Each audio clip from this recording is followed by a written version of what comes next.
खबर शामिल करते हैं वज़ीराबाद से। यौम आशूरा के सिलसिले में वज़ीराबाद की तीनों बड़ी इमाम बारगाहों से मातमी जुलूस बरामद हो गए। मातमी जुलूस अपने रवायती रास्तों पर आगे बढ़ रहे हैं। शहर का 132 साला कदीम जुलूस मरकज़ी इमाम बारगाह काजी गालिब अली शाह से 1:30 बजे बरामद हुआ। दूसरा कदीम रवायती जुलूस मरकज़ी इमाम बारगाह मुहाजिरीन से बरामद हुआ, जबकि तीसरा बड़ा जुलूस यौम आशूरा इमाम बारगाह हुसैनिया अज़हरा शाह सड़क से बरामद हुआ। मातमी जुलूसों में शरीक अज़ादारान इमाम हुसैन की कसीर तादाद नोआ खानी सीना जनी कर रही है। जुलूसों के दाखिली खारजी रास्ते खारदार तारें और कनातें वगैरह लगाकर सील कर दिए गए हैं।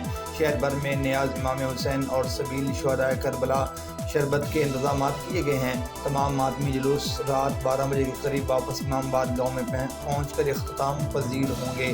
शहर भर में मातमी जुलूसों के लिए CPO गुजरांवाला उमर सलामत की हिदायत के पेश नज़र सख्त सिक्योरिटी के इंतजाम किए गए हैं। इस मकसद के लिए मुख्तलिफ चौकों चौराहों में CCTV कैमरे भी नस्ब किए गए हैं। ASP अख्तर नवाज नोली की सरबराही में पुलिस के सैकड़ों जवान ड्यूटी पर मामूर हैं। इसी तरह महकमा गैपको, वापडा, सिविल डिफेंस, रेस्क्यू 1122 महकमा सहित और दीगर इदारों के एहलकार भी खसूसी ड्यूटियाँ निभा रहे हैं। जुलूसों के अख्ताम पर मजालिस शाम में गरीबा बर्पा होगी। रिपोर्ट कर रहे हैं हमारे नुमाइंदा साजिद हुसैन भट्ट।